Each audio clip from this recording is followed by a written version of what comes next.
ఆవిష్కరింపజేయడం, తెలంగాణ ముఖ్యమంత్రి గౌరవనీయులు రేవంత్ రెడ్డి గారు ఆవిష్కరించడం చాలా సంతోషకరమైన విషయమని. ఎందుకంటే విద్యాసాగర్ రావు గారు బీజేపీ, ఆయన పాపం ముఖ్యమంత్రి రేవంత్ రెడ్డి గారు ఏ అరమరిక లేకుండా ఈ కార్యక్రమానికి వచ్చి పుస్తకాన్ని ఆవిష్కరణ చేయడం చాలా సంతోషకరమైన పరిణామమని నేను మీకు సభాముఖంగా తెలియజేస్తున్నాను. ఎందుకంటే రాజకీయాలు కంపార్ట్మెంట్స్ అయిపోయినాయి. ఒకరిని కలుసుకుంటే అనుమానాలు వస్తున్నాయి. ఒక పార్టీ వాళ్ళు ఇంకో పార్టీని కలిస్తే ఈయన ఉంటాడా పోతాడా అని అనుకోడు. అలాంటి పరిస్థితుల్లో కూడా రేవంత్ రెడ్డి గారు రావడం ఒక మంచి పరిణామం. అలాగే తోటి శాసనమిత్రులు ఒరిస్సా గవర్నర్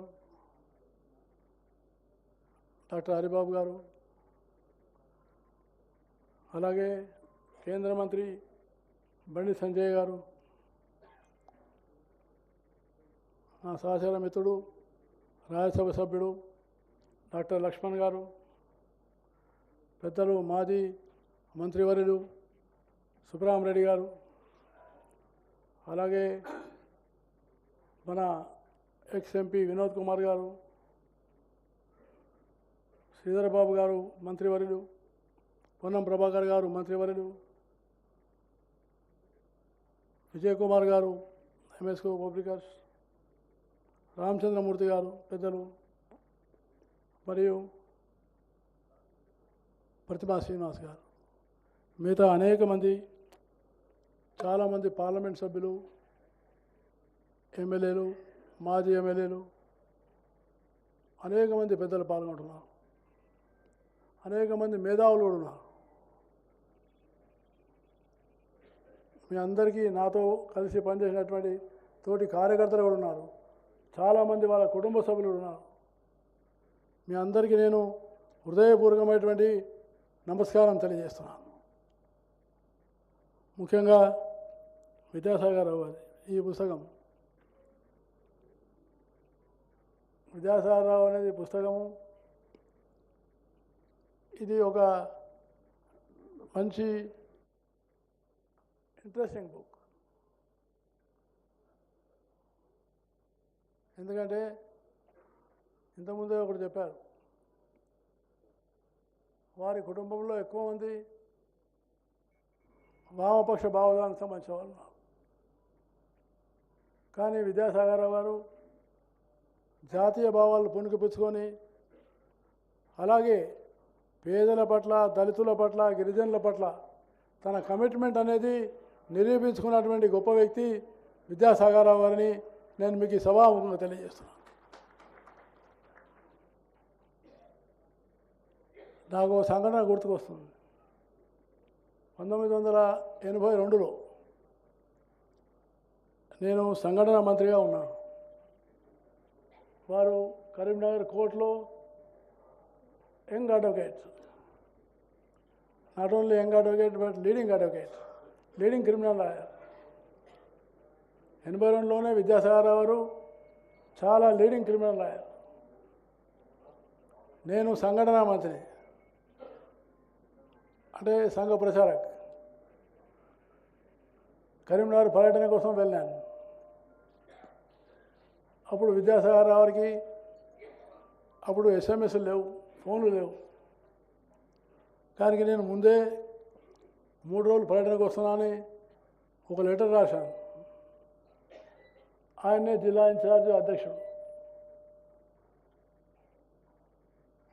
నన్ను బస్టాండ్లో రిసీవ్ చేసుకోవడానికి బస్సులో ప్రయాణం చేసేవాడిని.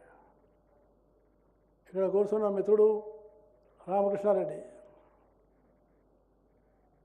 యువకుడు, ఆయనతో పాటు ఇంకో మిత్రుడు సత్యనారాయణ ఇక్కడ కూర్చున్నాడు. సుధాకర్ రావు కూడా, సుగుణాకర్ రావు, ఈ ముగ్గురు బస్టాండ్లో ఇంకా కొంతమంది కార్యకర్తలు నన్ను తీసుకొని కార్యకర్తని తీసుకోవడానికి వచ్చాను. కానీ విద్యాసాగర్ ఏమన్నారంటే ఫోన్ చేసి మీరు బస్సులో వస్తున్నారు కానీ రాండి, కానీ బస్ స్టాండ్లో కారు పెట్టాను ఆయన. నేను మొట్టమొదటిసారి ఫస్ట్ టైం ఓ సంఘటనా మంత్రిగా ఆయన కారు పెట్టి నన్ను కారులో తీసుకుపోయిన వ్యక్తి విద్యాసాగర్ రావు గారని నేను మీకు సభాముఖంగా మనం చేస్తాను. అంటే సంఘటనా మంత్రి సంఘటన పట్ల అంత గౌరవం మర్యాద ఉండేది.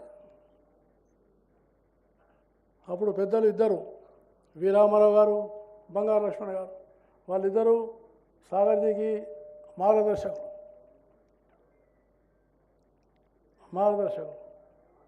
సాగర్జీ ఏం చేసిందంటే కోర్టులో ఉన్నారు,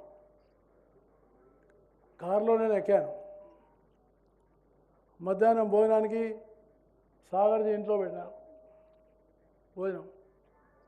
ఆయన ఒక మాట చెప్పేది, మీరు ఎప్పుడైనా కరీంనగర్ వస్తే మా ఇంట్లోనే దిగాలి, మా ఇంట్లోనే భోజనం చేయాలి తప్ప బయట వెళ్ళొద్దని చెప్పేవారు. అంత ఆత్మీయమైనటువంటి సంబంధం. 40 సంవత్సరాలు కలిసి పనిచేసినాం. ఏ ఒక్క రోజు కూడా మా ఇద్దరి మధ్యలో మనస్పర్ధలు భేదాలనేవి రాలేదని నేను మీకు హృదయపూర్వకంగా తెలియజేస్తున్నాను.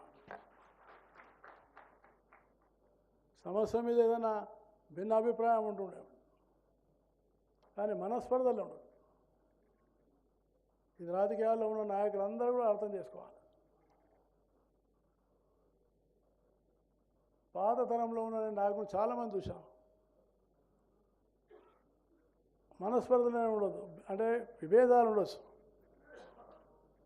మన యొక్క ఆలోచన విధానం వేరే ఉండవచ్చు.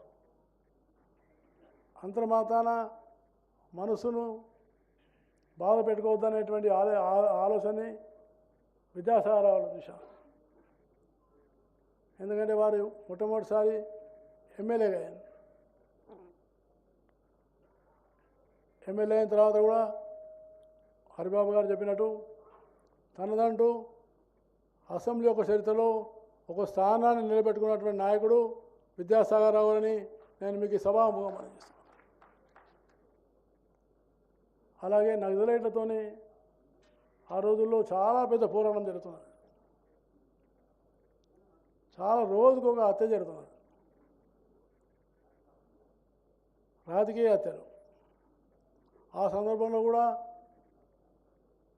విద్యాసాగర్ రావు కోర్టులో నిర్వహించిన పాత్ర కానీ బయట నిర్వహించినటువంటి పాత్ర కానీ ఆ సమన్వయం, నక్సలైట్లో ఎన్ని రకాలైనటువంటి ఆలోచనలు ఉన్నా కూడా వారు ఎంతవరకు ఎక్కడికైనా బీజేపీ కార్యకర్తలను ఏబీపీ కార్యకర్తలను రక్షించుకోవాలని ప్రయత్నం చేసినటువంటి ముఖ్యమైన నాయకుల్లో విద్యాసాగర్ ఒకరని నేను మీకు సభాముఖంగా తెలియజేస్తాను.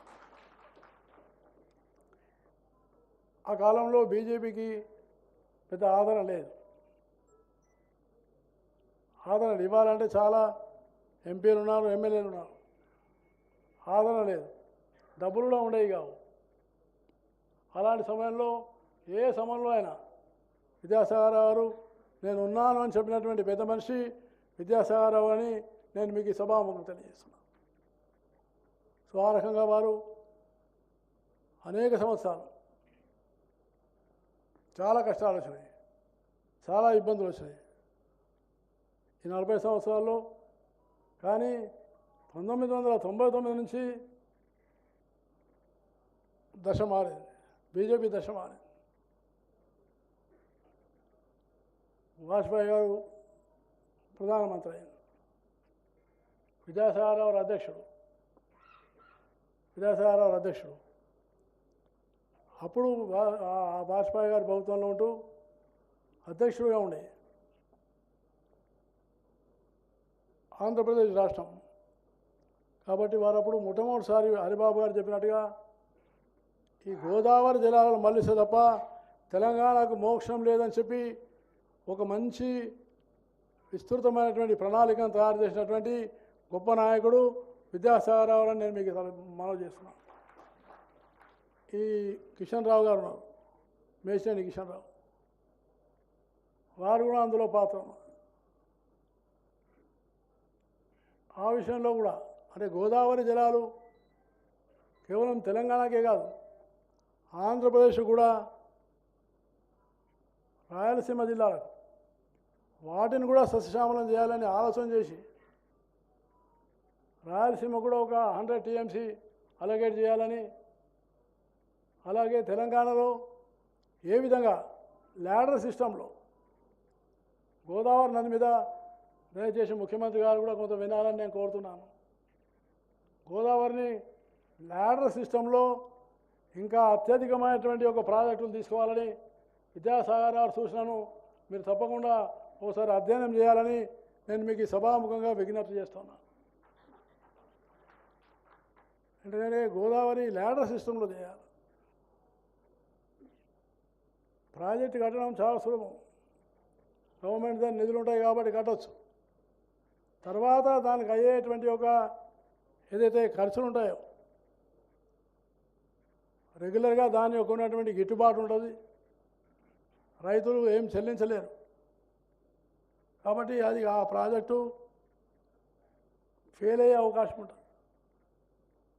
కాబట్టి లిఫ్ట్ అనే దానికన్నా ల్యాడర్ సిస్టంలో వెళ్తే అత్యధికమైనటువంటి ఉపయోగం కూడా ఉంటుందని నేను భావిస్తూ ఉన్నాను. అలాగే రెండో విషయాన్ని, ఇక్కడ సిద్ధాంతపరమైన విభేదం. ఎందుకంటే తెలంగాణ విషయంలో ఆయన అధ్యక్షుడుగా ఉన్నప్పుడే, విద్యాసాగర్ అధ్యక్షుడుగా నేను కేంద్ర మంత్రిగా ఉన్నాను. మా అందరికీ కూడా అర్థం కాలేదు. నిజాం కాలేజ్ గ్రౌండ్లో ఒక చాలా పెద్ద బహిరంగ సభ పెట్టాను. దానికి లాల్ కృష్ణ అడ్వాణి గారిని ముఖ్య అతిథిగా ఇన్వైట్ చేసినాం. మేము బహిరంగ సభనే అనుకుంటున్నాం. స్వతంత్ర సమరయోధుల్ని సన్మానం చేయడం అంటే, చాలామంది స్వతంత్ర సమరయోధులు వచ్చినట్టు చాలా పెద్ద బహిరంగ సభ ఉంది. కానీ మొట్టమొదటిసారి తెలంగాణ విమోచన దినోత్సవం అని ఉన్నదని తెలంగాణ చరిత్రలో, దేశ చరిత్రలో గుర్తింపు తీసుకొచ్చినటువంటి వ్యక్తి విద్యాసాగర్ రావు అని నేను మీకు సమాపంగా మనం చేస్తున్నాను. ఇప్పటికీ తెలంగాణ డిబేట్ విలీనమా విమోచన అని. కానీ ఆనాడు విమోచన అంటే ఎవరు అర్థం చేసుకునే వాళ్ళు కాదు.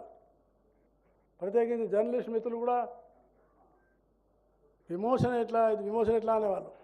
కానీ దాన్ని విపులంగా సైద్ధాంతికపరమైనటువంటి ఆలోచనతో విమోచన అని చెప్పేసి నిరూపించినటువంటి గొప్ప నాయకుడు విద్యాసాగర్ అని మనం చేస్తున్నాం.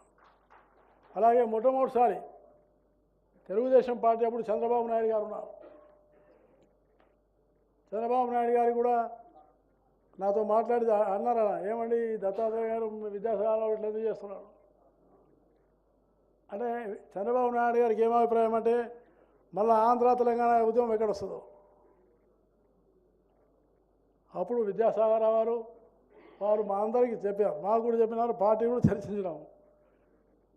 అది కాదు, ముందు మనము ఈ తెలంగాణ నిజాం యొక్క ఉన్నటువంటి నిరంకుశమైన పరిపాలన ఏ విధంగా విముక్తి చెందింది, దీని చరిత్ర అంతా చంద్రబాబు నాయుడుకి తెలియజేయాలని ఒక పుస్తకాన్ని తీసుకొని చంద్రబాబు నాయుడు దగ్గరికి పంపించినటువంటి వ్యక్తి విద్యాసాగర్ రావు అని నేను మీకు హృదయపూర్వకంగా మనం చేస్తున్నాను. అప్పటి నుంచి తెలుగుదేశం పార్టీ అందరూ కూడా తెలంగాణ విమోచన కార్యక్రమాన్ని మొదలుపెట్టినారు. అంతకుముందు కేవలం కమ్యూనిస్ట్ పార్టీలు, బీజేపీ పార్టీని ఇవి చేస్తుండే, కాంగ్రెస్ పార్టీ కూడా చేస్తుండే. కానీ తర్వాత అన్ని రాజకీయ పార్టీలు తెలంగాణ యొక్క విమోచన దినోత్సవాన్ని విలీన దినోత్సవంగానో విమోచన దినోత్సవంగానో జరుపుకోవడం అనేది అది దారికి తీసుకొచ్చినటువంటి నాయకుడు విద్యాసాగర్ రావు. అలాగే ఇంకొక విషయం ముఖ్యంగా నాకు చాలా ఆకట్టుకుంది. ఆయన కేంద్ర మంత్రిగా ఉన్నప్పుడు కానీ, మంత్రి లేనప్పుడు కానీ, విద్యాసాగర్ రావు గారి యొక్క ఆలోచన అనేది ఎప్పుడు ఒక కొత్తదనం ఉంటుంది. ఓ కొత్తదనంతో ప్రయాణం అవుతాడు. పాత అనేటువంటి ఆలోచనలు ఉంచుకున్న భావాలున్నా కొత్తదనం తీసుకెళ్ళడానికి ప్రయత్నం చేస్తారు. భారతీయ జనతా పార్టీలో ఆలోచన చేసినప్పుడు గిరిజనుల గురించి ఆలోచన చేసినప్పుడు వారు ఓ కార్యక్రమాన్ని మొదలుపెట్టినారు. జంగల్ జమీన్ అనేటువంటి ఒక కార్యక్రమాన్ని మొదలుపెట్టినారు.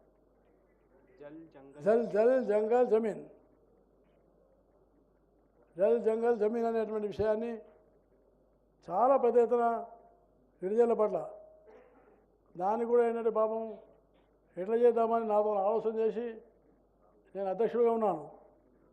కుమ్రం భీం విగ్రహాన్ని మొట్టమొదలు టాంగ్మండ్లో పెట్టడానికి ప్రయత్నం చేసిన నాయకుడు విద్యాసాగర్ రావు అని మీకు మనవి చేస్తాను. నేను ఆయన ఇద్దరం వెళ్ళాం. పోలీసు వాళ్ళు అనుమతించకపోయినా మేము చాలా జాగ్రత్తగా వెళ్ళి అక్కడ విగ్రహాన్ని పెట్టినాం. ఆ రకంగా గిరిజనుల పట్ల హరిబాబు గారు చెప్పినట్టు నేను గవర్నర్ల కాన్ఫరెన్స్లో ఉన్నాను. గవర్నర్ కాన్ఫరెన్స్లో ఉన్నప్పుడు ప్రధానమంత్రి నరేంద్ర మోడీ గారు ఈ గిరిజనుల ఇష్యూ మీద చర్చ అవుతున్నప్పుడు నేను హిమాచల్ ప్రదేశ్ నేను గవర్నర్ని. అప్పుడు అక్కడ మా గవర్నర్ల సదస్సులో ప్రధానమంత్రి చాలా స్పష్టంగా తెలియజేసింది ఏంటంటే आप सभी लोग महाराष्ट्र के जो राज्यपाल थे विद्यासागर राव जी उनको एक बार सोचिए, उनके बारे में देखिए, उन्होंने जो गिरिजनों के बारे में किया वो सभी लोग आधार कीजिए. మళ్ళీ నాతోటి లంచ్లో మాట్లాడినప్పుడు గుర్తు చేసినాడు.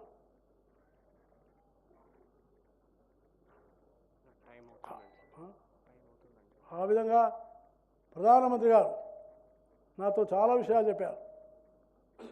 అంటే గిరిజనుల గురించి ఆయన చేసినటువంటిది మార్గదర్శకంగా ఉంటుందని ఆ రకంగా వారు అభిప్రాయపడ్డారు. సో మీరు ఈ 3 విషయాల మీద నేను క్లుప్తంగా మీ ముందు ఉంచాను. కానీ మా సుదీర్ఘమైనటువంటి రాజకీయ ప్రయాణంలో నేను ఒక విషయం మర్చిపోలేను. విద్యాసాగర్ రావు గారి శ్రీమతి, ఆయన శ్రీమతి ఆయన ఇన్ని ఎదుగుదలకు కారణం ఎవరంటే ఆయన శ్రీమతి కూడా ఎంతో పాత్ర ఉందని నేను ఆమెను కూడా హృదయపూర్వకంగా ధన్యవాదాలు తెలియజేస్తున్నాను. ఎన్నిసార్లు మనం ఇంటికి వెళ్ళినా ఏ కష్టంలో ఉన్నా ఎప్పుడున్నా కూడా భోజనం పెట్టి ఆనందంగా మాట్లాడి సంతోషాన్ని కల్పరిచేది. అందుకనే వారి కుటుంబం విద్యాసాగర్ నేను కోరుకుంటున్నాను ఏంటంటే వారు ఇంకా శతమానం భవతిగా ఉండాలని నేను కోరుకుంటా ఉన్నాను.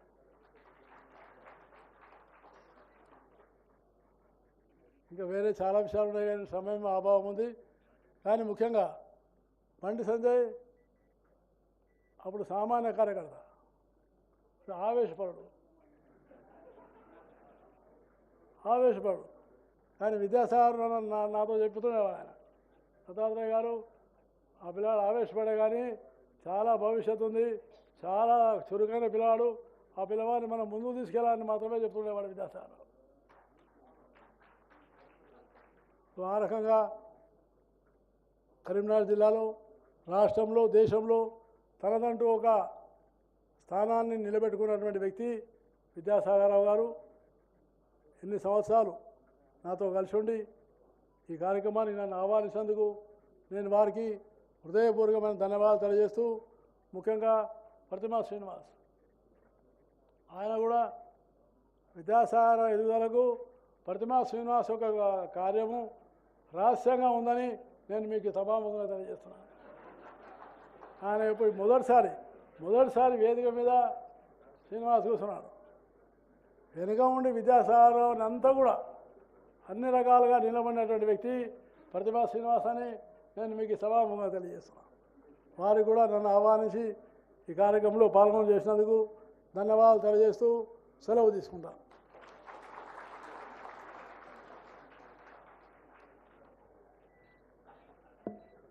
దత్తాత్రేయ గారు మొత్తం సుదీర్ఘంగా అన్ని విషయాలు తెలియజేసి అన్ని చెప్పారు. పుస్తకంలో విషయాలు కంప్లీట్ చెప్పారు. విద్యాసాగర్ రావు గారు కూడా మాట్లాడేది చాలా అవసరం లేకుండా వారు అన్ని విషయాలు చెప్పారు.